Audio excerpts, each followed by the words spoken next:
Alors écoutez, je vais essayer de vous transmettre ce que j'ai vu dans ma vie, ce qui nous concerne absolument tous, ce qui n'est pas ce que j'ai dit tel que je l'ai dit, parce que mes propos peuvent être déformés. Je ne dis pas que l'homme est mauvais. Je dis que les hommes sont sincères. Je dis que les hommes essaient d'être vrais, mais qu'en fin de compte, dans leur vie, ils vont rencontrer des situations qui vont les avilir. Ils vont essayer de sauver leur peau et de faire du mieux qu'ils peuvent. Et après, ils vont bien souvent tout abdiquer parce qu'ils sont ignorants, inconscients, mal élevés. Et donc, comment vous voulez qu'ils fassent? Ils ne savent pas. Ce sont des aveugles qui guident des aveugles.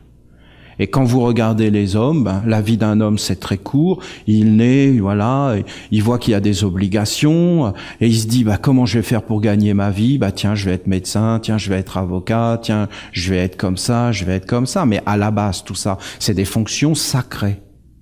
Sacrées. C'est le corps de Dieu. Parce que c'est Dieu qui a donné ce savoir, et ça appartient à Dieu. Et si on l'utilise pas dans le sens de Dieu, c'est-à-dire de la vérité, de l'honnêteté, de la pureté, eh bien on perd son âme. Et si on perd son âme, on perd la vision, on perd toutes ces choses, vous avez instantanément un monde qui arrive et qui prend possession de toi. Et là, il t'emmène là où tu veux pas aller, et quand tu te réveilles, t'as tout perdu. Parce que je vous assure, il n'y a plus aucune dignité. Mais on ne le voit pas, hein. Moi, vous savez, c'est très simple. J'ai vécu toute mon enfance dans une école. Et je voyais tout à fait les instituteurs, ce qui est quand même un noble métier, on est bien d'accord. C'est quand même un noble métier. Et je les ai vus se dégrader, leurs conditions se dégrader, leur existence se dégrader. Et en fin de compte, je les ai vus être conduits en esclavage. Ma sœur a fait médecine, elle est médecin. J'ai vu la médecine se dégrader. J'ai vu les conditions de la médecine se dégrader, j'ai vu qu'ils ont été conduits en esclavage. Vous pensez réellement qu'un homme, une femme, va dire « Je vais être médecin, je vais aller soigner les autres, je vais m'occuper des autres, je vais les accompagner au moment de la mort », c'est quand même quelque chose, non? Vous pensez que les êtres, ils font ça comme ça? Mais non, ils font ça pour de l'argent. Mais non, l'argent n'a rien à voir là-dedans. On n'aide pas les êtres à mourir, on ne soigne pas les êtres, on ne se met pas à leur service. Quand quelqu'un souffre, que tu es à côté de lui en train de le panser, de le laver, ce sont des métiers extraordinaires, vous ne trouvez pas? Ce sont des occasions de vivre avec son âme, d'avoir une vie belle, digne et noble, parce que c'est grand de s'occuper des autres de cette façon. Et tous les métiers comme ça. Et à la fin, on est complètement possédé, voyons, dégradé, parce qu'on n'a pas été fidèle à la lumière et à Dieu. Et ce sont les religions, les grands responsables de tout ça. Et je vous l'ai déjà expliqué, ma pensée.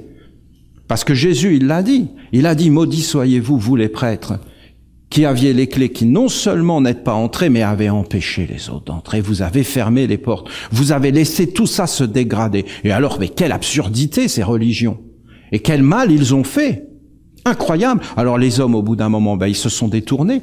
Alors que c'était ces religieux qui devaient amener toutes les bénédictions dans les métiers, qui devaient protéger les êtres, qui devaient empêcher ces forces sombres d'entrer dans les gouvernements, d'entrer dans les hommes. C'est eux qui devaient les protéger, en mettant toutes les protections, toutes les prières. Mais eux, qu'est-ce qu'ils ont fait? Ils les ont fait rentrer jusque dans la religion. Vous vous rendez compte? Et ils ont laissé ces forces gouverner la religion. Et après, vous aviez ces forces qui étaient à l'intérieur de ces êtres. Vous vous rendez compte? Et c'était des prêtres. Et des prêtres de qui?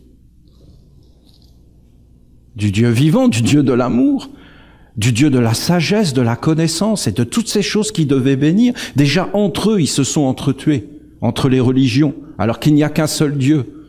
C'est ce qu'ils ont dit. Mais ils ont amené la division, la bêtise dans ce qui est sacré. Ça ne se fait pas. Ces choses ne se font pas. C'est interdit. Si tu fais ça, tu condamnes toutes les générations.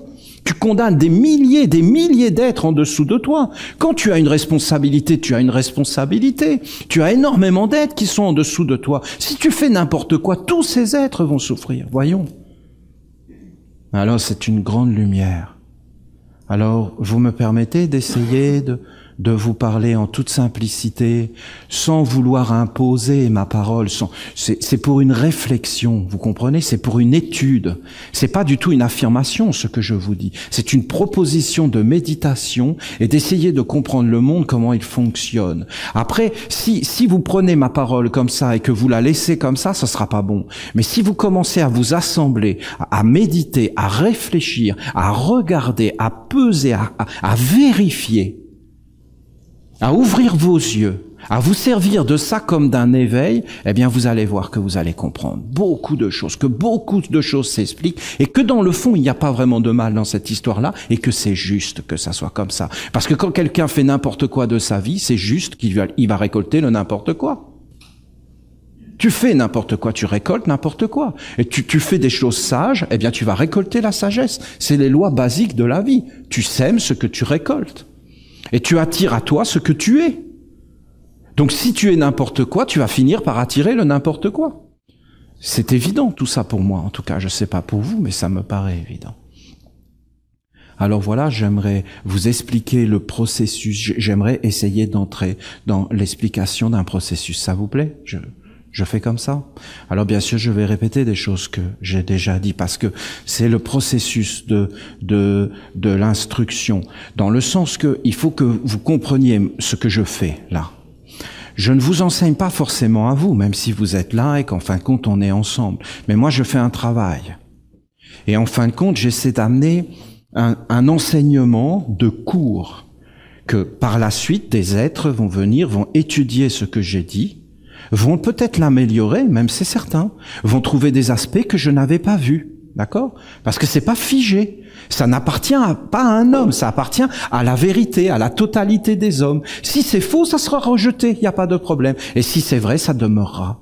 Parce que ce qui est vrai demeure. Alors si c'est vrai, ça nous éclairera. Si c'est vrai, ce que je vous dis, c'est le bonheur. Si c'est vrai, ce que je vous dis, c'est la splendeur. Parce que ça veut dire qu'on va pouvoir reprendre nos vies en main. Parce qu'aujourd'hui, personne ne tient ce discours. Écoutez bien ce que je vous dis, c'est évident. Donc en réalité, il faudra qu'il y ait des professeurs esséniens qui commencent à enseigner ce que je dis là et qu'il y ait comme une formation, parce que c'est une formation.